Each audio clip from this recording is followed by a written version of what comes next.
Hello and very warm welcome at Amish Shackle 5858. I am Amish Shackle.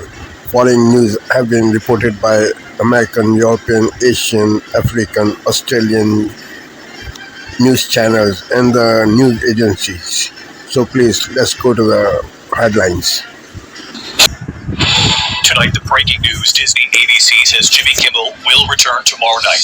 The decision coming late today. This evening, the new statement from Disney: Kimmel's show had been suspended indefinitely after comments in the wake of the Charlie Kirk shooting and amid pressure from President Trump's FCC chairman for some ABC stations not to carry Kimmel. The move igniting a nationwide debate about protecting free speech from political pressure. What we've now learned about Jimmy Kimmel's return.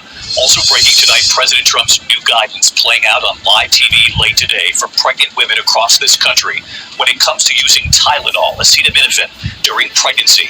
The president suggesting a link to autism now. Tonight, reaction has been swift from medical groups in this country. News tonight about a mid-air scare on a Delta flight that had taken off from Atlanta. A loud boom, sparks from the engine. Tonight, we're tracking severe storms at this hour, possible tornadoes, flash flooding, damaging winds in several states. And Gabrielle is now a Category 4 hurricane in the Atlantic. The track, as it stands tonight, Ginger Z is standing by. Tonight, the White House defending President Trump after he publicly called out his Attorney General Pam Bondi, pushing her to move faster to go after some of his political enemies. The White House was pressed on this today. Also tonight, the Tiger trainer mauled and killed in front of a crowd right here in the U.S. At the UN in New York City today, France now joining several countries, including Australia, Britain, Canada, in recognizing the state of Palestine.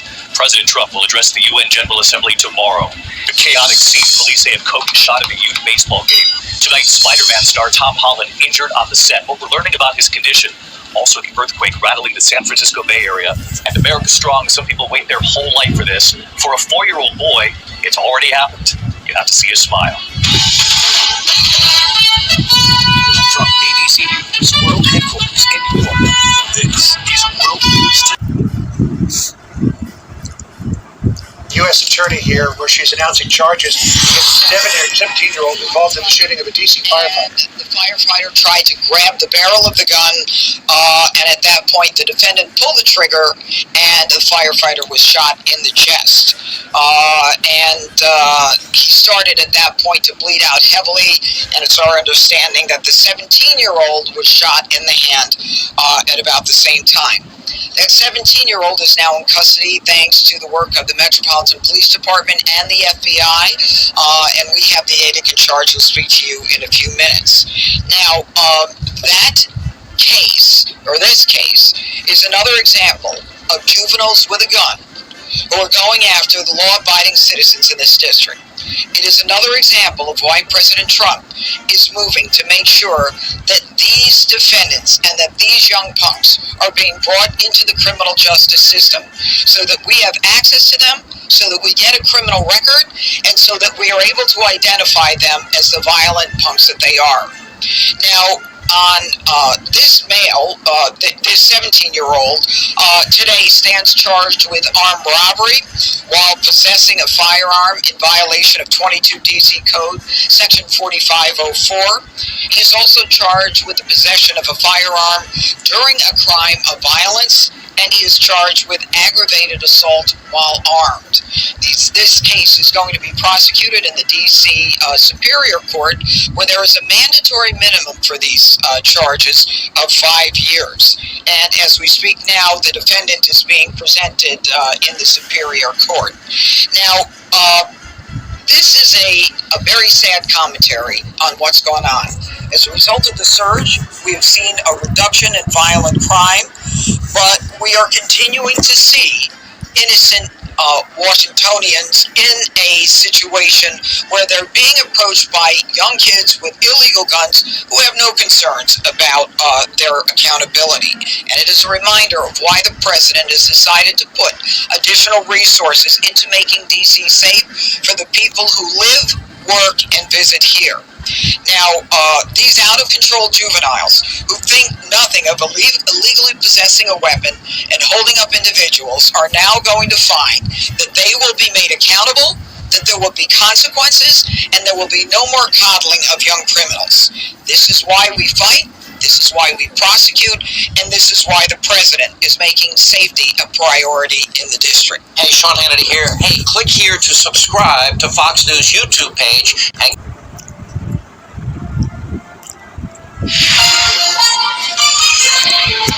On this Monday night, France joins Canada and other countries in recognizing Palestinian statehood. Depuis désormais près de 2 ans. We must do this to save lives. The response from Israel and the U.S., plus how Canada's Gaza visa program is still failing. Enough is enough. How many more family members have to die? Despite a lack of evidence, the U.S. president and his health secretary draw a link between a popular painkiller, pregnancy, and autism. Suspension over why Disney is allowing Jimmy Kimmel back on TV. And game changers. The CFL is taking the next step in its evolution. Why the Canadian Football League is moving the goalposts, literally.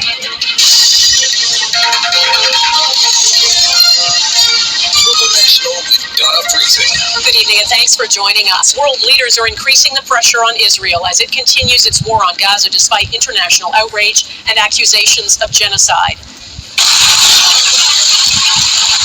At the UN in New York today, the French president got a standing ovation as he joined more than 150 countries in formally recognizing Palestinian statehood at a time when it seems further away than ever.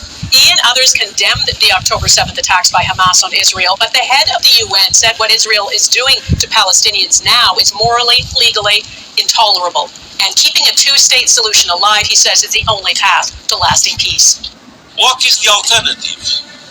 A one-state scenario where Palestinians are denied basic rights, expelled from their homes and their lands, forced to live under perpetual occupation, discrimination, and subjugation. Canada, Australia, the UK, and Portugal formally Palestine yesterday. The US has not and will not. And Israel calls all of it a reward for terrorism. Mackenzie Gray has tonight's top story. It's the latest in a wave of historic commitments. Je déclare que la France reconnaît aujourd'hui. President Emmanuel Macron declaring France unilaterally recognized.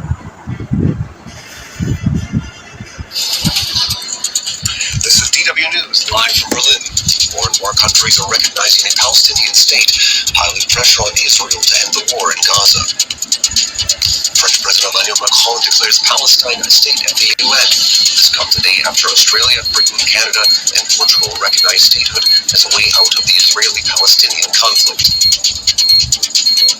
And the US president makes an unproven claim linking a popular painkiller to autism and sanctions it as the government's health advice to pregnant women and doctors. And Super Typhoon Ragasa batters Southeast Asia. Schools and offices closed in the Philippines, and China begins evacuating hundreds of thousands in the storm's path.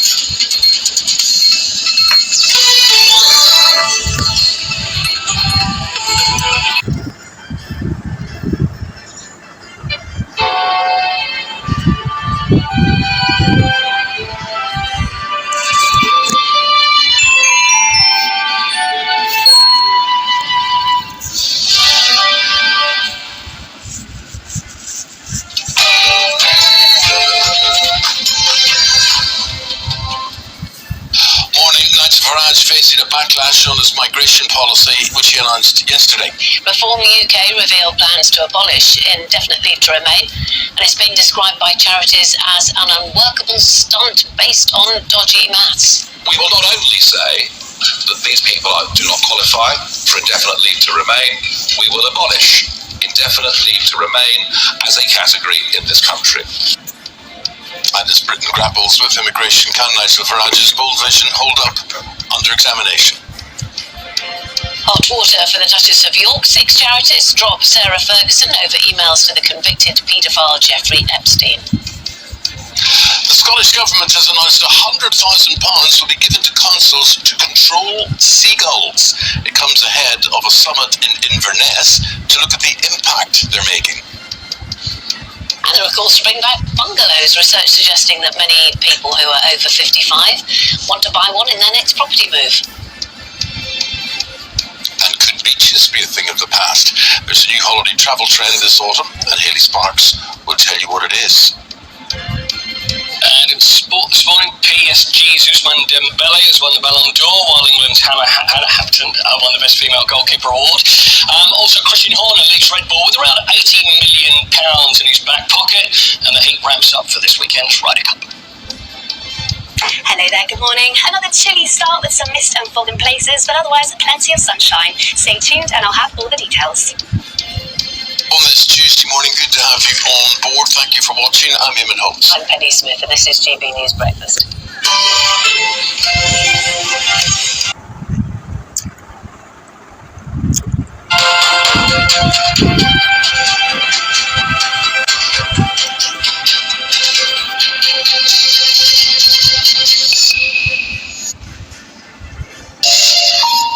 Hello and a warm welcome. If you're just joining us, you're watching Daybreak here on France 24. These are the headlines. 2 hospitals hit and a field clinic forced to try and move hundreds of patients further south due to constant Israeli bombs. Israeli army only intensifying its annihilation of Gaza and of residents there, as a growing number of world leaders say they recognize a Palestinian state. France saying the next step now is a ceasefire. Israel, however, remains determined to prevent a Palestinian state in any form. More reporters to bring us to the latest Israeli settlement plan given the go-ahead, despite deemed illegal by international organizations. The E1 zone just outside East Jerusalem would cut off a territory vital to any Palestinian state.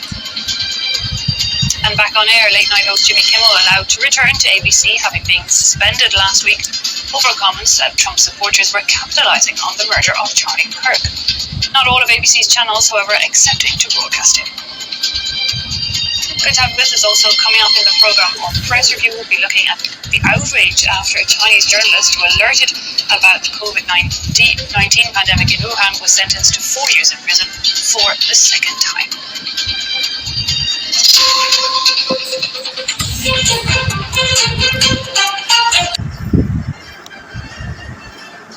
Always free, always WINNING.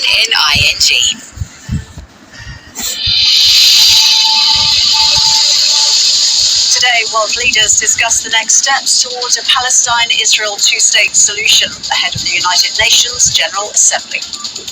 Gaza is in the grip of a humanitarian catastrophe, and the Israeli government must accept its share of responsibility.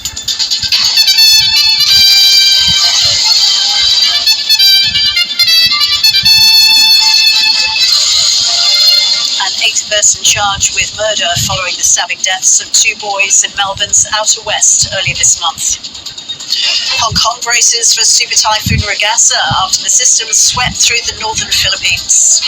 And advocates push for parental leave reforms to support women in the construction sector.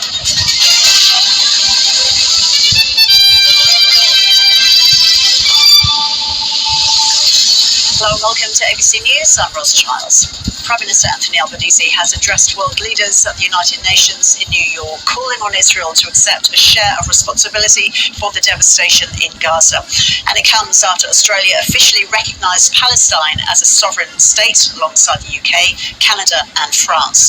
Speaking at a special conference on a two-state solution to the conflict, the Prime Minister says global recognition of Palestine offers real hope for the Throughout this conflict, Australia has supported calls for a ceasefire, because every innocent life matters. Every Israeli life, every Palestinian life. Right now, Gaza is in the grip of a humanitarian catastrophe, and the Israeli government must accept its share of responsibility. Tens of thousands of civilians have been killed. Desperate people, including children, denied vital aid. 8 workers killed, including Australian Zombie Frank. Journalists killed trying to bring the truth to light. This comes alongside the continued illegal expansion of settlements on the West Bank and an increase in settler violence. Threats to annex parts of Palestine and permanently displace the Palestinian people. Such conduct risks putting a two-state solution beyond reach. That is where the current road leads. We must choose a different path. We must break this cycle of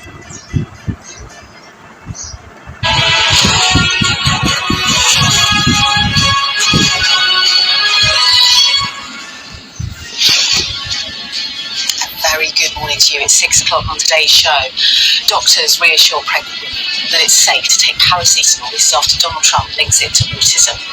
Plus, Sir Ed Davey will urge US cancer scientists to move to the UK in his speech today at the Lib Dem conference. It's Tuesday, September 23rd.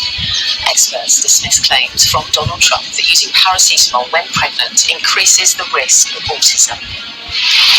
France becomes the latest nation to formally recognise a Palestinian state. Israel calls it a publicity stunt. We've got a special report on the UK's only dedicated national support service for survivors of childhood abuse. Plus, charities cut ties with the Duchess of York over her gushing messages to paedophile Jeffrey Epstein. And in sport, Dembele wins the prestigious Ballon d'Or award in Paris, while England head coach Serena Wiegmann picks up the Women's Coach of the Year prize.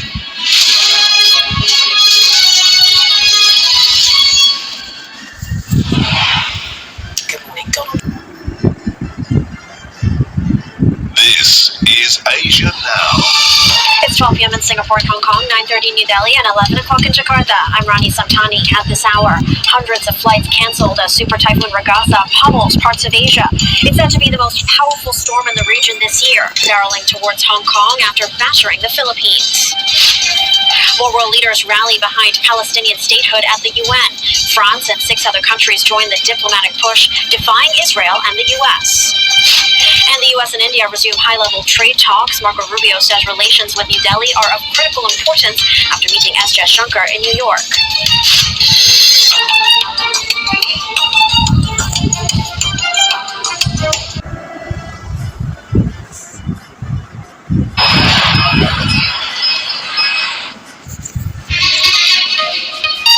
Africa News. The news. The criminal trial of South Sudan's suspended Vice President Riek Machar began in the capital Monday as he appeared in a cage alongside his co-accused defendants. It was the first time Machar had been seen in public since he was placed under house arrest in March. Machar's lawyers said the court lacked jurisdiction on the matter. His Excellency Riek Machar, the gone defense Vice President of the Republic, should not be tried by this incompetent court which lacks jurisdiction.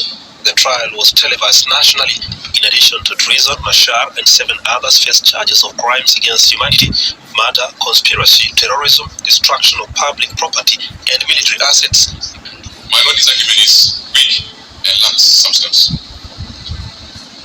The members of the Special Court are all justices of the Supreme Court, and therefore competent to entertain the matter by virtue of the laws as stated. Even if the powers given are powers of the High Court has unlimited jurisdiction. The defense argued Machar cannot be criminally charged without hurting the spirit of a 2018 peace deal between Riek Machar and Salva Kiir to end a deadly civil war that claimed the lives of at least 400,000 people. The proceedings were then adjourned until Tuesday. Egyptian authorities on Monday announced the presidential pardon of prominent activist Alaa Abdel Fattah. Abdel Fattah was a leading voice in the country's 2011 Arab Spring uprising. The Egyptian-British activist has spent most of the past decade behind bars. He was last arrested in 2019 and sentenced to 5 years in jail on charges of spreading fake news. Over the years, Abdel Fattah became emblematic of Egypt's democratic backsliding. His detention prompted his mother, Laila Swift, to engage in a 10-month hunger strike which left her seriously ill. Earlier this month, President Sisi ordered authorities to review a petition calling for the release of Abdel Fattah. The president's office on Monday said 5 other prisoners were also pardoned. Abdel Fattah's lawyers said he should be released after the decision is officially published, possibly within the next 2 days. Authorities in southern Congo are scrambling to curb the spread of Ebola. The WHO has found that deaths from the disease nearly doubled in the last week, standing at 31. More than 900 people have been contacted with the virus so far. Now 8 new vaccine drives on the way in the outbreak's epicenter. Events against Ebola Zaire species. We currently have 3,500 doses available in the country, with 760 already delivered to Bulape. More than 500 healthcare workers and contacts have received their vaccination, offering them crucial protection. Additionally, a further 45,000 doses are expected to arrive in Kinshasa soon. A fresh Ebola outbreak was announced by Congolese authorities on September 5th in Doualam in the Kasai region. The Africa Centers for Disease Control and Prevention says the virus has now spread from 2 districts to 4. The Democratic Republic of Congo is rolling back on its all-out ban on cobalt exports. The world's top producer of the mineral says it will now control global supply through strict annual export quotas starting October 16th. For the rest of 2025, miners will be allowed to export up to 18,125 tons of cobalt, a key material in electric vehicle batteries. Annual caps will rise to 96,600 tons for both 2026 and 2027. The ban, in place since February after cobalt prices hit a 9-year low, had triggered force majeure declarations from major producers, including mining giant Glencoe. The quota system backed by Glencoe aims to reduce oversupply, support prices, and tighten market control, especially in the face of the rising conflict in eastern Congo, where illegal mining is helping fuel violence by M23 rebels. Congo's regulator says 10% of cobalt exports will now be reserved for strategic national projects, and that it can buy back any stockpiles that exceed company quotas. The Botswana president has declared yet another holiday to celebrate the country's first gold medal in the World Athletics competition. While speaking in New York, where he's attending the United Nations 80th General Assembly, President Duma Gideon Boko lauded his athletes mainly for their resilience, self-belief, and behind-the-scenes hard work. Boko designated September 29th as a public holiday to commemorate the country's victory. The celebration will take place just a day before the nation celebrates its Independence Day on 30th September. Botswana clinched the gold medal in Tokyo in the 4x400-meter race, marking his first in the history of the World Athletics Championship. The 10-time world champions, the US team, came second, while South Africa came in third. Botswana's team comprised Lee Bekempilo Epi, Leslie Tobogo, Bayapo Ntori, and Sankolen Kapinashibi.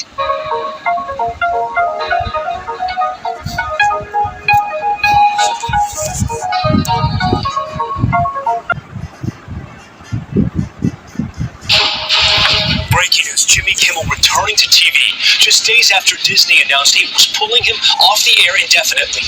Kimmel's suspension reversed after days of fallout. The company saying it pulled the show because of ill-timed comments, but hundreds of stars, including Tom Hanks and Meryl Streep, called the move a dark moment for freedom of speech.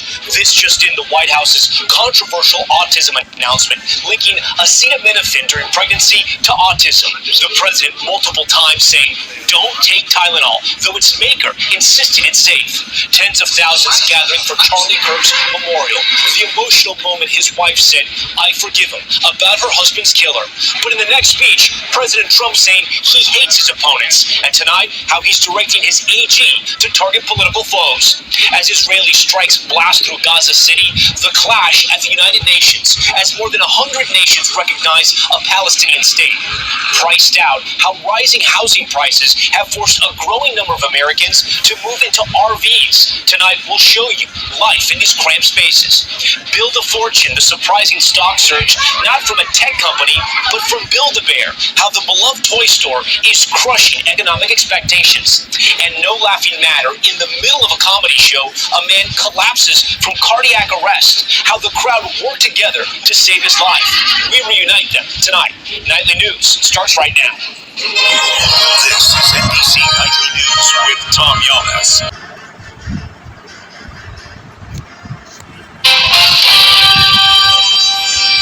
Good evening, I'm Jeff Bennett. Amna Navaz is on assignment. On the News Hour tonight, President Trump and Health Secretary Robert F. Kennedy Jr. claim a link between autism and Tylenol use in pregnancy, but many health experts remain skeptical. President Trump escalates his promises of political retribution against his perceived enemies. And Brazil's president discusses the controversial conviction of the country's former leader in increasingly tense relations with the U.S. I think that's so. So the explanation of a tariff of 50% due to the trial of a former president, this is no explanation for the world's public opinion, and Brazil wants to have a civilized relationship with the U.S.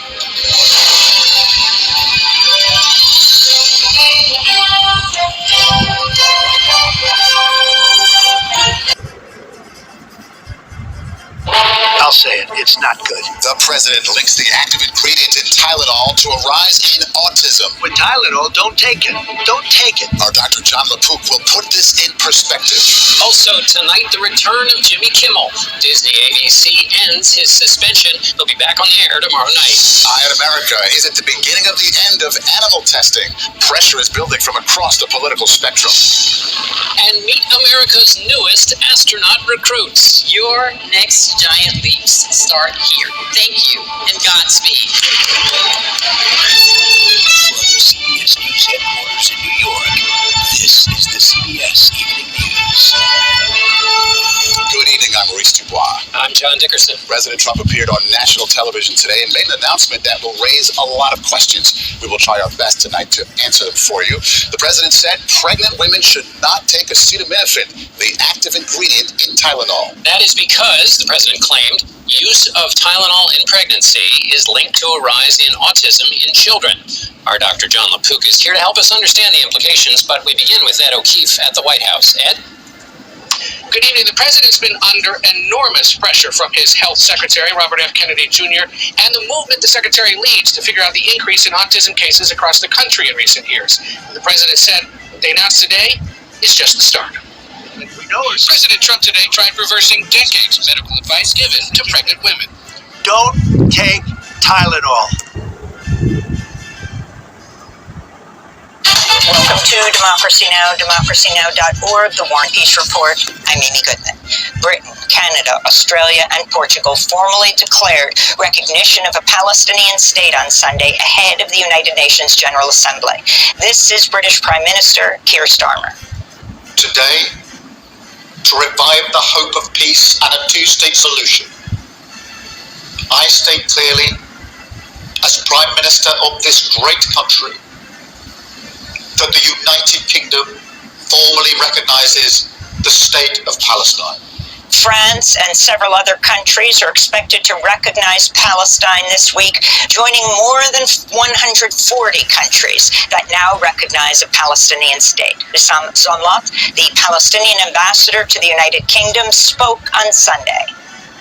We realize that the recognition itself will not stop the wheels of colonization and theft of land and oppression of our people. But the question is never, why should the UK and the rest of the world recognize the state of Palestine? The question is, why the UK has not recognized the state of Palestine until now? And the answer is where we are today. Because of the lack of this recognition, because of the lack of this foundational step, things have been left to fester all the way to genocide being committed in full view of the world. Israeli Prime Minister Benjamin Netanyahu responded to the developments by saying a Palestinian state, quote, will not happen, unquote. Several members of the Israeli government also called for Israel to annex the occupied West Bank. We'll have more on this story later in the program. We'll go to Ramallah, to Tel Aviv, and to London. Thank you for watching Amish Shakil 5858. I am Amish Shakil. I hope you will visit again. Have a good life. Bye-bye.